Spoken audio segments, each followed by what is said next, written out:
Qenit e me mirë, në Serbi në fundjavë u zhvillun protestat më të mëdha në Ballkan këtë shekull. Policia e Serbisë pohoi që në rrugë kanë qenë 100.000 veta, pjesëmarrësit pohojnë që kanë qenë gjysmë milioni, gjë që tregon se qysh i mat policia numrat e demonstruesve dallon shumë prej mediave dhe prej ekspertëve në Serbi dhe jo vetëm. Mirë po, nga protestat në Serbi interesante janë dy tema. E para, a ka përdor policia e këtij shteti, apo se ma mirë me thonë, regjimi Aleksandar Vučićit armë ndaj protestuesve ose ndaj popullit vetë. Tash, kur po themi armë, atje që 4 ditë, temë kryesore është përdorimi i asaj që po quhet top zanor ose top sonik.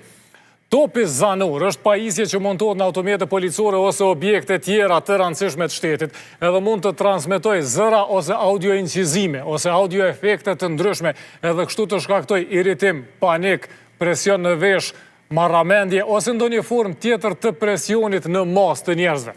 Konkretisht, modeli 450 XL i kompanisë Genesis e ka mundësin që shumë zëshëm, në më shumë se 1 kilometër e gjysmë, të transmetoj audio fajla që imitojnë krismat e armëve të ndryshme, alarme, ndihmën e shpejt, ose vetura që afrohen me shpejtësi, ose trena, ose sirena irrituese, ose çka do tjetër që i ka shkaktu këto skena në Beograd. Shikoni se si mijëra njerëz nga paniku ikin nga rruga, e në fakt nuk ka asgjë që i kërcënon. Pikrisht, ky topi zanor besohet që është mjeti i përdorur, kurse efekti i kërkuar, i dëshiruar, ka qenë paniku masiv. Ekspertët ushtarak në Serbi po e konsiderojnë armë taktike me që përdoret për menaxhim të turmave, njëjtë si gazi lotjellës ose topi i ujit ose mjetet tjera policore me qëllim të ngjashëm. Por më tepër këta ekspertë pohojnë që në Serbi është ndaluar me ligj përdorimi i këtyre armëve. Të lashën edhe Hutin edhe më shumë e ka rrit Ivica Dačić. Dačić fillimisht deklaroi që Serbia nuk ka aso topi zanor, hiç nuk e posedon asnjë organ i këtij shteti. Më pas doli opozita prezantoi dokumente të prokurimit ku shihet që Serbia i ka blet 16 topa zanor të modeleve të ndryshme. Mandej, Dačić i mori do media të ofërta me regjimin edhe ua prezentoi një model tjetër të topit zanor, jo 450-shin. Për 450 tha që e kemi më ti, ama se kemi përdor kur, edhe ju ka harxhu bateria, edhe bashkë kur do i kemi demonstru para mediave, s'punoj ke topi.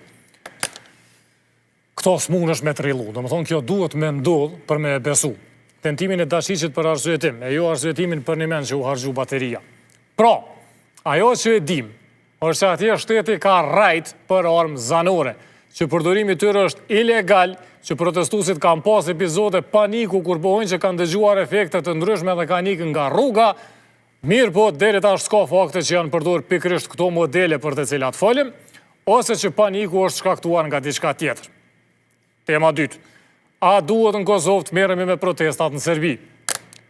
Pa nëse merremi me budall të reality show-ave, me budall të tjera, me gjithçka, përveç drejtësisë, shëndetësisë, arsimit, hajde të merremi edhe me protestat në Serbi, apo nin mira. Qysh e kemi sqaruar në një video më herët, këto protesta janë kulminacioni një pakënaqësie me një tragjedi ku u vran 15 veta pse urzu streha e stacionit të trenit në Novi Sad.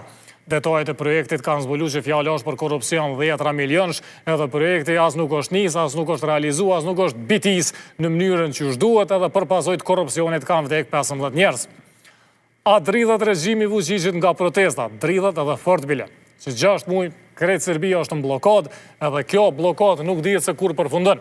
Kryeministri atje ka dhënë ndërheqje, ministrat tjerë janë në presion, ku vendi nuk e ka paralajmërimin kur ka me votu kryeministrin e ri, kurse për Kosovë, Republika Srpska, litium, krim të organizuar e këto tema tjera që zakonisht e dominojnë diskursin në Serbi, s'është ka flet kush. Kush përfiton politikisht nga kjo situatë? Askush.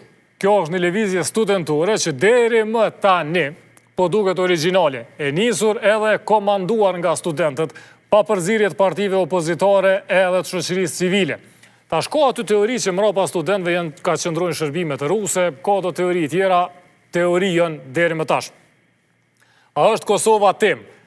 Në protesta nuk është, por kërkesa themelore protestuesve është shtet ligjore kushtetues e Kosova është në kushtetut të Serbisë. Qysh e ka opozita qasjen ndaj Kosovës? Këtu situata është harmonik.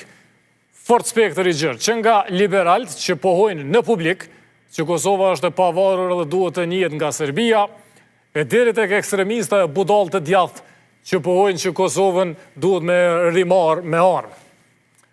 Cila pol qysh i ka gjasat, të dyjat i kanë tokë.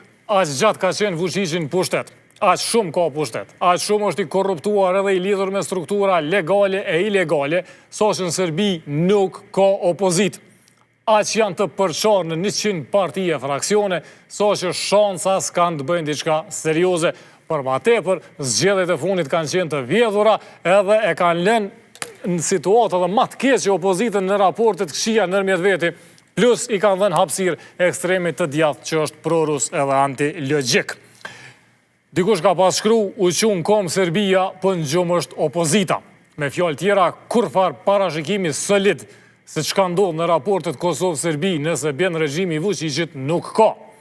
I kthehemi tash temave tona. Paralajmërova intervistë me ministrin e mbrojtjes e Macedonësin, të cilën e ka zhvilluar Albina Haliti.